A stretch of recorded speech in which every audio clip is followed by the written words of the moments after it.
Today we are going to touch on the modern outdoor consumer, how to engage with the consumer, and how to speak to them at retail, both online and physical spaces, and just kind of catch up on what's happening in the market. So I'm going to introduce our panel. We have some incredible people with us to speak. Can everyone hear all right? Does everyone hear us? Great. Yeah, in the back. Awesome. Awesome. Your mom. We have Richard Greiner. Richard, raise your hand. He's the co-founder of Huckberry. Huckberry is an online retailer, the idea of which was concocted by two friends while sharing a chairlift in Tahoe.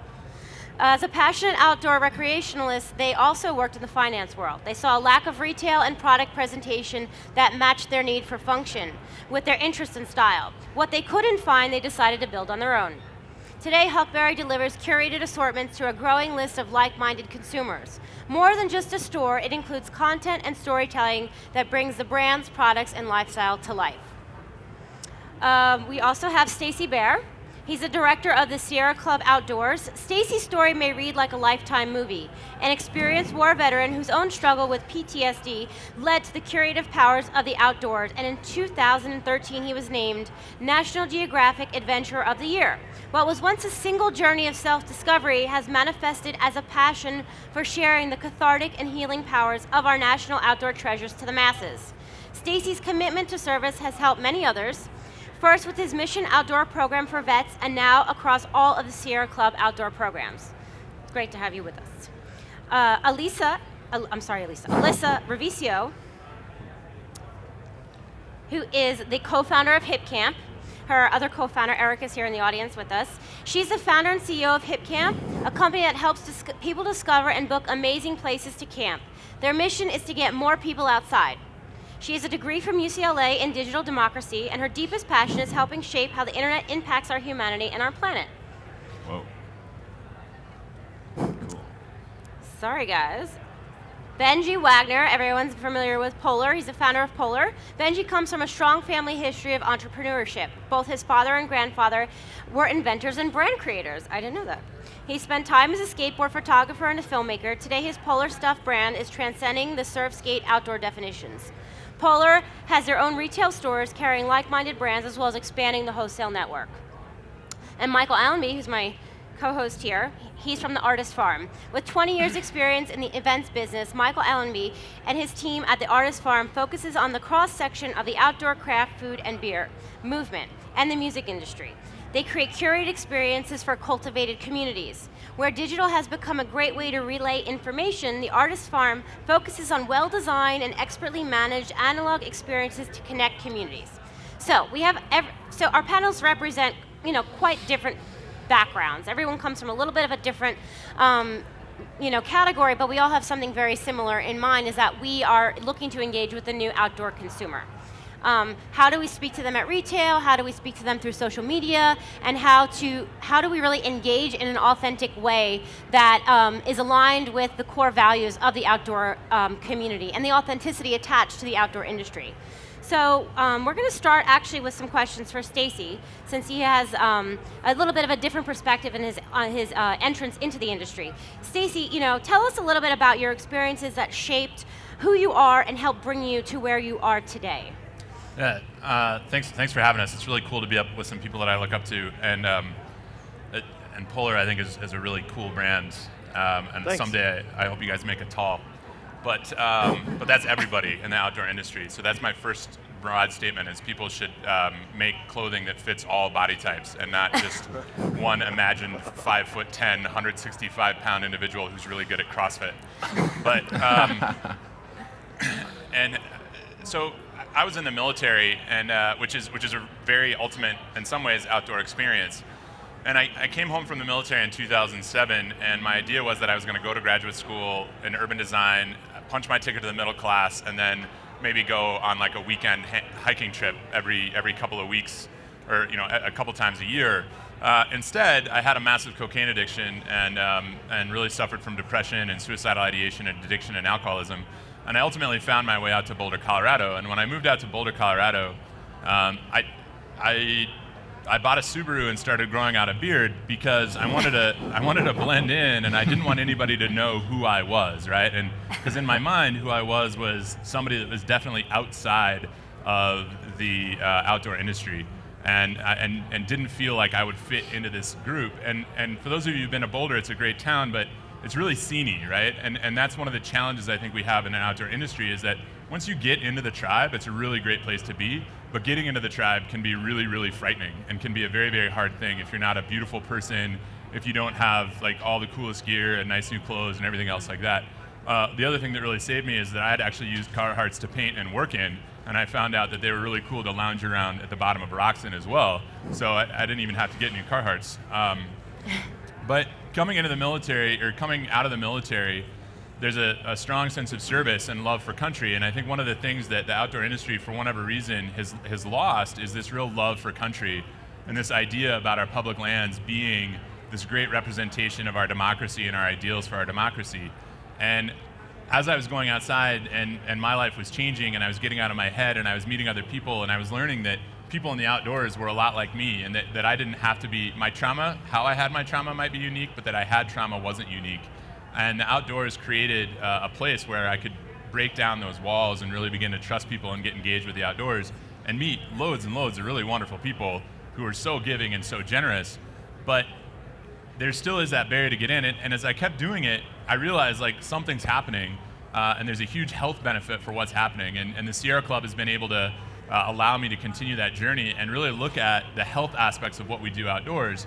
And I think that, so what I would say is the two things that I think three things that we need to do better on the outdoors is, one, we've got to figure out not just how to be inclusive, but we've got to go get people and bring them outdoors and into a really, in a loving manner. The second thing is, we all need to start thinking of ourselves, if you're in the outdoor industry, you need to start thinking of yourself as a health worker. Because what we're doing when we go outside has physical changes and mental and biophysical changes in your body that are working, we believe, as good, if not better, than a lot of the pharmaceutical interventions that you could find. So time in the Sierra Club, we're doing the research with Cal Berkeley through a program called the Great Outdoors Lab, longitudinal research, and in the next 2 to 3 years, we're gonna really start pushing hard for policy so that when you go on Huckberry, you're gonna use a copay from your insurance company to get some of that gear, so that you can get out in the outdoors. And then the third thing that I'd say from the outdoor industry is, it's okay to love this country that we live in. And it's okay to take back that love of country from those folks who, unfortunately, the political system has been so divided that lands issues, which we all really rely on, have become a left issue, and patriotism and love for country has become like the right owns it. And we need to work to bridge that gap. And these are the places every single person out here has had their life changed because of the outdoors. And so when people ask me as a veteran, like, well, what can I do to say thanks for your service? My response is always get outdoors. Use the rights that you have, use your public lands, and get out there and own this love of country, because it's a very physical manifestation of our democracy. And that's kind of, I hope that answers your question, but it's been an evolution, and it's there's a lot of folks out there like me who, I'm always worried somebody's going to shave my beard and realize that I'm a poser and that I was never supposed to be in the outdoor industry and that I need to go back and work in a cubicle farm. But so far that hasn't happened yet. Can you share maybe a success story, or like someone you've maybe brought into the tribe that you've really, it was a struggle, or maybe they weren't open to it at first and then they ended up walking away with a really positive experience? Yeah, so one of the things that veterans bring to the space is a trust from other veterans. And so if you're looking for brand ambassadors, you're trying to find brand ambassadors, you're looking for people who are a little bit different, figure out who the veterans are in your organization and have them reach out to people who don't look like us. And by that I mean who aren't white. And in the veteran community, it's really easy to get other folks that you served with outdoors. So like my buddy Tyree Tucker, Damon Mullins, Damon grew up, he's an African American. He grew up as a foster child bouncing around the Coney Island projects out in New York. And when I called Damon and was like, hey, I want you to come ice climbing, his first statement was, black people don't ice climb. And I said, no, but veterans do. And he was okay with coming out. And that's been a real life-changing experience for him. And what that's done is that the kids that he grew up with who weren't in the military now have somebody that they can look up to and say, hey, that guy ice climbs. And he came out climbing because he trusted me, because we had been to war together. And so it's creating those spaces and those faces where people feel welcome. And Damon's life is completely different now than it was before, and the trajectory of where that is and how he's lived his life has dramatically changed because of that. And it's not just me. Like, I'm lucky enough to be up here on Veterans, but you might have met Sean Gobin from Warrior Hike. You might meet some of the guys from Mike Kirby from Paradox Sports if he's hanging around.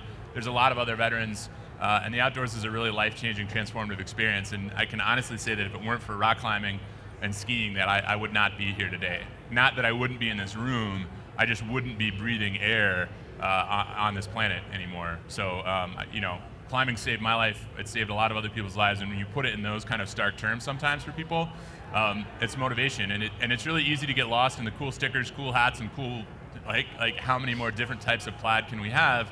But all that stuff has a real value to life and to our health that is far beyond anything that Praxol or Xanax or anything else like that can provide. And I think we can put Big Pharma out of business and just keep growing big outdoors, right? It's my goal. Great. I like the emotional connection too that you draw, the correlation. We've been talking a lot about that in our conversations as well. So to piggyback on this concept of transformation, it transformed you personally, but we also see the industry itself transforming and shifting. And we see new brands emerging and new ways of approaching our interaction with the outdoors, taking center stage. Alyssa, I think, is a great person to kind of ask about how she has seen the definition of outdoor shift. It's a pretty broad concept, right? And HipCamp is essentially a tech startup, if you want to get technical. So maybe you can give us a little bit of insight onto that. Sure, yeah, thanks. And thanks for having me here, having us here. So we started HipCamp because of the frustration we felt looking for camping spots and trying to figure out where to go. It definitely feels like if you're not like in the tribe, it's a bit intimidating. You're not one of the people who knows every cool spot in your area. Maybe you're going to choose the wrong spot. And I actually did choose the wrong spot. I spent hours researching a spot and chose a spot. And when I got there, realized everyone had their surfboard. I had mine 4 hours north and was totally hosed and spent the whole time really frustrated. And started HipCamp out of that experience to, one, make the outdoors more accessible. And I think, two, just make it more fun and less of a chore to figure out where you're going to go and how to get there. So I think the definition of the outdoors is something that, at least from a marketing perspective, is often very aspirational, right? You got to be climbing up a mountain with an ice pick, and I think that's great and it's inspiring, but for a lot of people it's a little too much, and it makes them feel like maybe the outdoors isn't for them. They haven't done that, they don't know someone who does that, maybe they shouldn't try camping. And we find that all the time. People who haven't been camping are afraid to go. And if you've had the experience of taking someone camping for the first time, you know what I'm talking about. If you haven't, I highly recommend it, but they'll actually generally tend to bring lots of canned food just in case. They're so afraid. And it's really, I think, important as an industry that we focus on that group of people that want to be outside, can have huge benefits, health, mental, spiritual, from getting out there, and right now just feel a little bit excluded. And like they're not sure where to start. So do you, to also go back to Stacey's point of feeling like a poser, do you feel like this idea of that vulnerability, like revealing that maybe you aren't really well equipped to be outdoors, is something that we need to address and have more of a dialogue about when encouraging people to get outside? Definitely, and I think also, one of our big messages is like, it's not that hard. It's actually where we came from, and so it's more of a return to our natural state than like this big scary thing that you've got to be very prepared for. Of course, you've got to be safe. If you're going to the backcountry, there's precautions, but for most people, camping at a state park or something, if something goes bad, you can get in your car and drive to the grocery store. I actually also wanted to ask Michael the same question, because you come from event production for music festivals and something that isn't endemic to the outdoor industry, but complements it really well. And there's just been such an explosion of festivals catering to campers and glampers, and Coachella has a whole camping area. Like, how do you see that changing in your industry? Yeah, it's all sort of one industry. Coming out of the music business, it was interesting because festivals have been very prolific in Europe for years and years and years, and they weren't 15, 20 years ago here. And a lot of the festivals we know now is really a reaction to a dying product.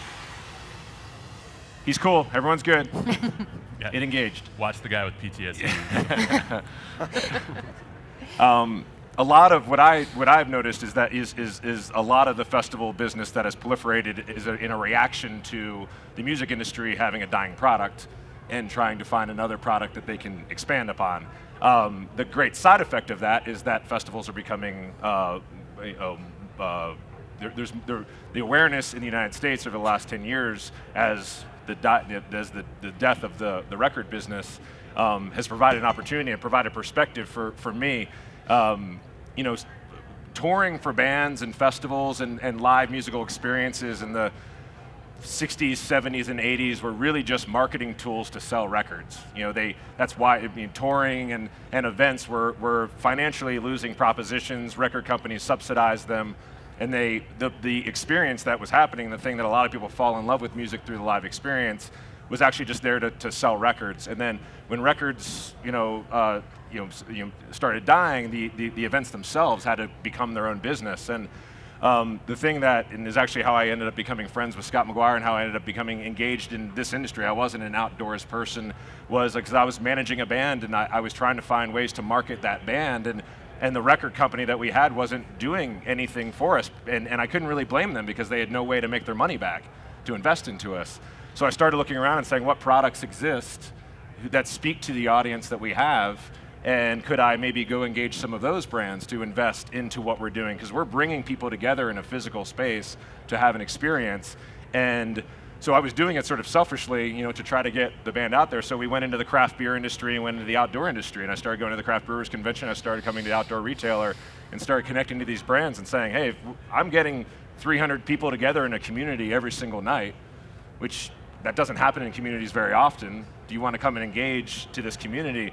And though I was doing it inside the music space, as I got out of the music business proper and stayed in the experience business, what I realized is this is an awesome opportunity to use technology to relay the information about ways for people to convene, but then for product brands to come in and say, hey, this is an audience together. These people are engaging. They're having a conversation, and maybe if we can look at how well experiences did for the record business and selling plastic discs, which aren't necessary, how well could convening experiences be for exposing people to spending time outdoors or craft food and beer or other types of things that we don't get advertised to on a very large scale. Of course I trailed off there a bit. I'm not used to being on panels. But I think the lesson or the trade-off for me is that there's this amazing opportunity now, where technology is connecting all of us in a way to tell a story, events and ways to access a group of people without going through mass advertising, a way to get a tribe together, a way to get a group together and to tell a story, and for a brand to have more of a niche relationship with an audience of people with a lifestyle without having to go in and just buy big advertising dollar spends is an emerging opportunity. So how important is it to have an authentic voice though when you're trying to segue into maybe an industry outside, non-endemic industry? Like how do you segue and present yourself that makes sense for a brand that maybe isn't as versed in the outdoor, in the music world or in craft food? Like how does that work? It's imperative. Mm-hmm. That's the entire thing, is because what you're asking people to do is show up and be there. If you're looking at digital scale and trying to put a bunch of information out there and hoping that you catch a small percentage of people you throw advertising out to, that's one thing. But when people are coming in and hanging out and having experience and you're giving them a product or you're engaging them in some way, you can't fake it. Mm-hmm. And that's one thing I've noticed. I've actually been really impressed, with the industry as I've gotten to know it, is how cagey some brands are with letting you engage with them. And I think that's, in some ways, it was really good because they really wanted to understand, when I was coming in from the music business, they thought I was looking for sponsorship money to throw their logo up on the side of a tour bus or, just trying to get, and I was trying to get money as well. But what I was really interested in doing is realize that there are brands out there have these communities, and these communities that they have are amazingly valuable. But they're only based on the idea that these communities feel like they can open up and they can have a relationship, and the other people who are coming to the table have something in common with them. So I think this is a good time for maybe Benji to step in, because you came into the industry, you had experience in action sports and skateboarding, but when Polar came on the scene, it was just something so different that people had never experienced before, and they didn't really know how to understand it. And it was a very cagey experience in the beginning. I'm sure you felt like that. How did you navigate those waters when you first launched? I don't think there's like one golden path for everyone to follow. I think depending on what you're doing and what your brand is, or if you're doing a hip camp or you're doing, Polar, there's not an archetype that can just be mimicked that's going to work. It's more about, I think, having something that you believe in, having a voice that makes sense to you, and then sticking to it, and being okay with that if some people don't like it, some people will like it, and just being really, really honest. I think I've always tried to interact with people on a human level and just put myself in their shoes as a consumer. And if somebody from a brand speaks to you like a robot, then you perceive them as a robot, even if they're a real person. And if they speak to you or communicate with you as another human, it just instantly it's very easy to discern that, and you feel it on an emotional level, I think. On anybody. So does. You weren't out to prove something, you just were like, hey, this is what we're into and passionate about, and this is the story we want to tell. Well, it's kind of I think it's a little more complex than that. Yeah. Polar to me is meant to be a disruptive brand, just ideologically. It's supposed to be a bit disruptive to the industry, because in my mind, this industry is just endemic of the larger cultural reality that the generation gap between most of the people here probably watching this and your average 18-year-old, 22-year-old is a bigger gap than has ever existed in human history. And that's my belief. And I just think that the people that have grown up with the internet since childhood, they've adapted their perception of the world, the entire world, along with the brands or the outdoor industry, is just radically different than it was even for someone my age in my 30s. And I think that you just can't underestimate that. The level to which they're able to assimilate information and make judgments, and just this deep feeling of being able to get anything they want anytime, no matter what, is pervasive across all industries. And do you think that maybe the accessibility, like that they can communicate with you and have those dialogues with you through social media? That is absolutely aided in the process. You were one of the early adopters of Instagram and Tumblr for the outdoor industry to start those conversations, and how important is that in the process? We've talked about this a lot. I think it's really important, because we were one of the first brands that launched. Our marketing is exclusively social media. We don't do any other real marketing or big advertising spends. We didn't have the money for it, frankly, and I probably wouldn't have done it anyway, because to me, if you just step back and look at the way young people behave, that's where they spend their time. They spend their time looking at Instagram and Tumblr, and a lot of people our age do too at this point. But early on, it's that's where people are investing their energy and their time. So you meet them there, and you're going to be able to communicate with them. If you're somewhere else, then you'll never even cross paths. Yeah. So obviously, as the outdoor shifts and brands shift and strategy shift, retail shifts as well. So online and brick and mortar. When you started Huckberry, you started it because you felt like there was a need for something that didn't exist. And maybe you can give us a little bit more insight into that. And how do you see retailers' roles evolving in terms of engaging with their consumers and kind of speaking to those consumers in a contemporary voice, and how that kind of works? Sure, yeah. So I think with Huckberry, one of our focal... Let's see, can you guys hear me out there? There we go. One of our focal points was that most retail experiences and even the sort of media experiences are sort of tailored towards the extremes. So you've got sort of the higher end fashion where it's about the new Armani suit and that kind of thing. And then on the outdoor side, you have sort of climbing Mount Everest and performance and just technical. And so we wanted to sort of find that middle ground of, hey, yeah, we're outdoorsy. We're not out there bagging peaks every weekend, but we go camping and hiking and skiing and that kind of thing. And we still want to be well dressed and look good in what we're doing. And so for us, I think there's this unspoken to majority of people out there that people like Benji and Hip Camp are really speaking to. And so we just felt like there wasn't that on the retail side. And so our angle really has been storytelling from the beginning. And we're not a retailer that's just going to be product in your face, buy. It's been more about sort of what's the story behind the brand, who are the people that created it, why did they create it, and what makes that such a unique thing that sort of spawned out of nothing. And so it's storytelling about the brands that we're working with, the lifestyles that we're living, and trying to inspire our readers and audience to. Our mission statement is to inspire our readers to live more active, adventurous, and stylish lives. So it's all about inspiring them and equipping them to live a better life. So it's funny you use the word style, because that's not typically a word we associate with the outdoor industry. So who is your consumer? Who's shopping on Huckberry? Is it all sorts of ranges of age groups, or is it a specific kind of person with a specific set of interests, or do we see it really ranging? Yeah, I think there's definitely a few different pillars within Huckberry of where you could group our different customers together.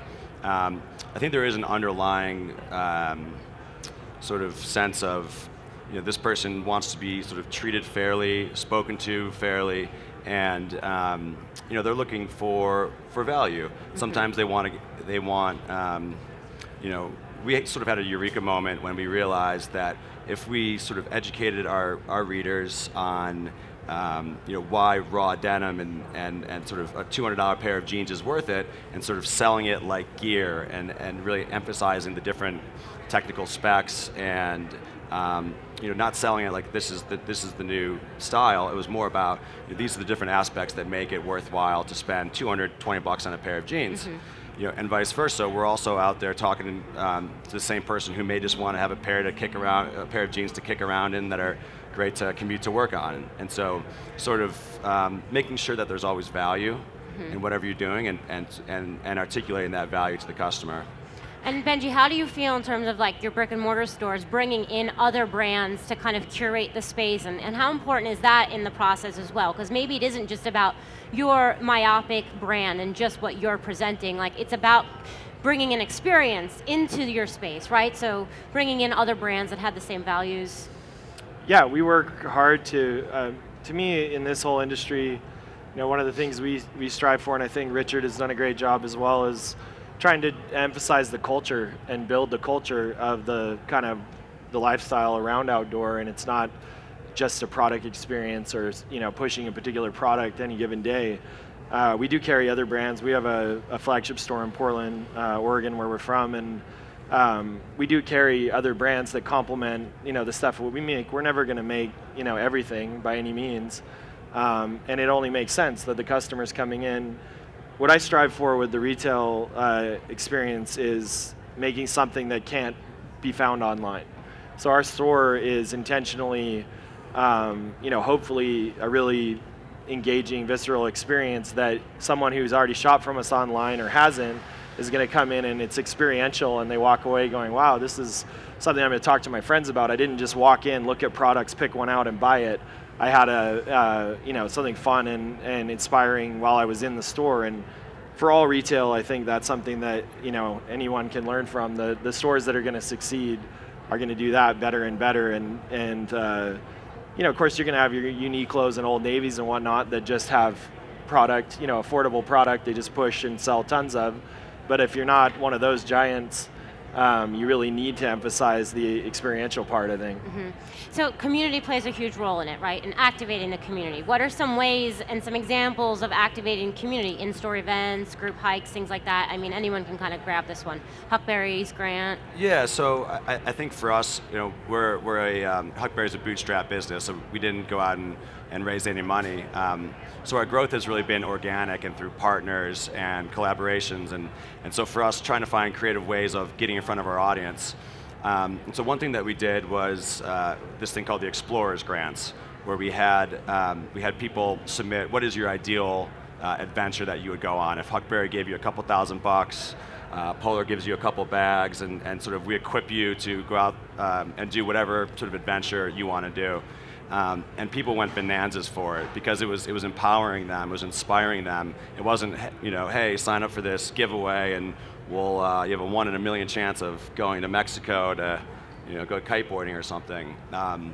Even the people that didn't win, I think, were inspired because they had to go out and think about, what would I do if I had $1,000 or $2,000 and some gear, which is very accessible. So I think finding ways to inspire your readers in it's just a very natural sort of way, and making sure to always stay on brand with what you're doing, like your core values as a company.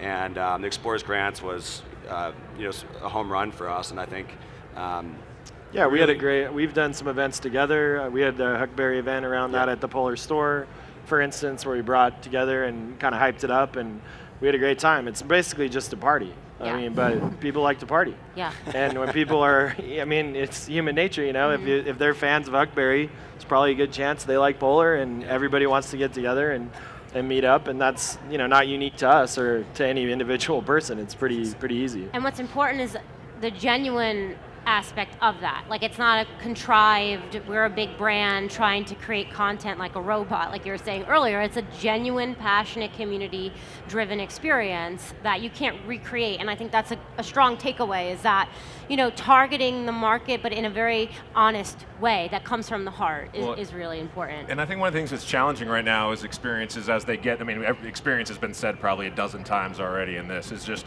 it's yet to be and maybe never will be quantifiable. And I think there's this financial thing, and spending money on advertising or putting together promotions and things like that. But there's this amazing thing that people value way more than money, though we sometimes have trouble articulating, which is how we value our time.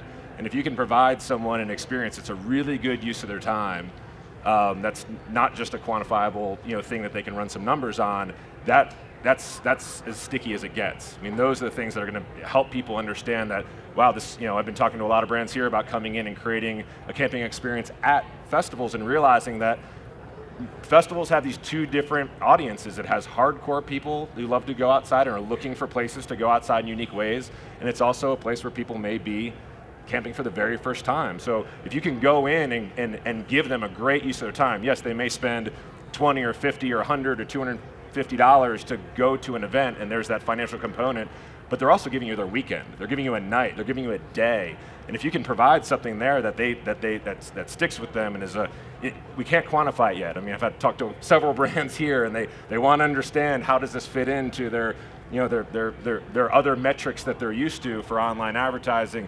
And my answer is I don't know. I don't know yet. But what I want to do is I want to create an experience that's unique to your brand, so that when these people who gave you their time leave, they and maybe they didn't have a great experience, but if it's created correctly and we've drawn to the right people, then there's this value proposition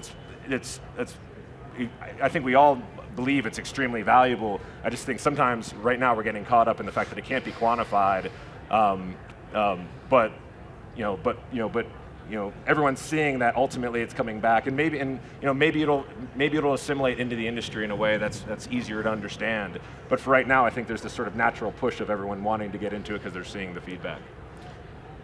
Yeah, I think the big shift, right? So we're a nonprofit at the Sierra Club, and I think the big shift, even within the Sierra Club, and why these brands are so successful.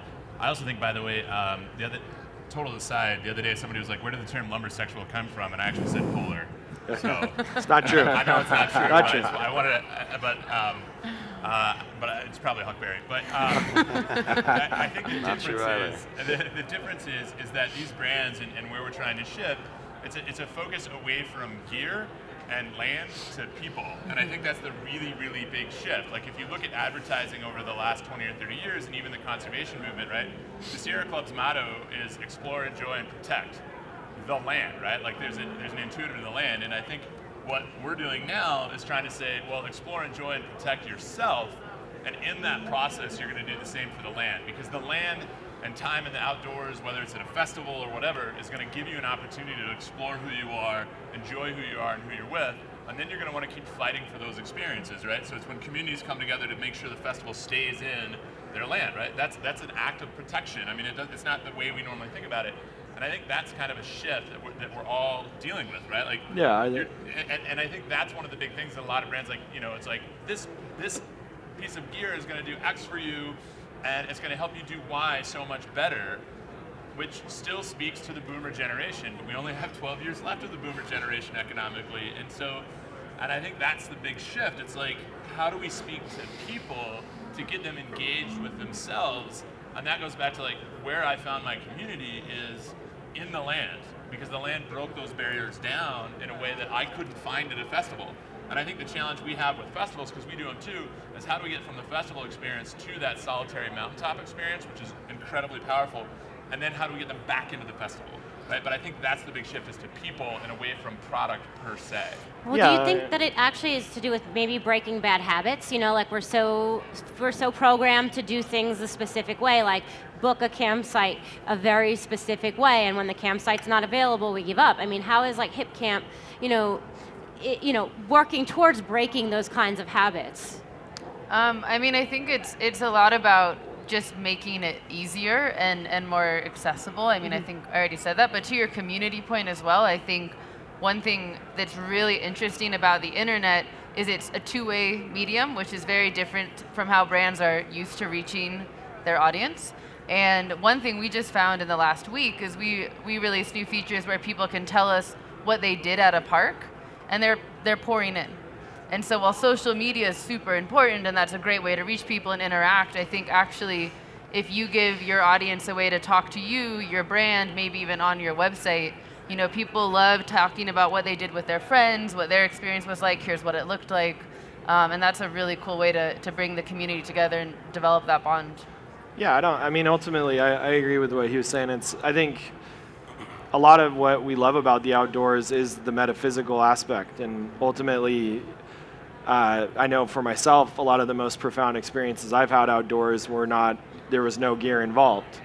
You don't have to have any appreciation for the outdoors or any previous experience or any gear to enjoy skinny dipping in a mountain lake at sunset, which you'll remember for the rest of your life, pretty much whoever you are, I think. And I think that can get lost in the mix. And the modern world can be a really lonely place, and I think that's one of the underlying issues that doesn't really get talked about, is a lot of people out there in the world are on some level lonely, and they're looking for connection, and they're looking for humanity. And that's why even going back to the early days of Facebook, I think so much of if you really look at what people use social media for, it is to connect with other humans on a deeper level, and that's built into us as humans, going so far back in time, well before computers, and that's never going to change. It's just a new method of communication, But the experiential kind of metaphysical part, it won't change. Looking at the ocean and the horizon line,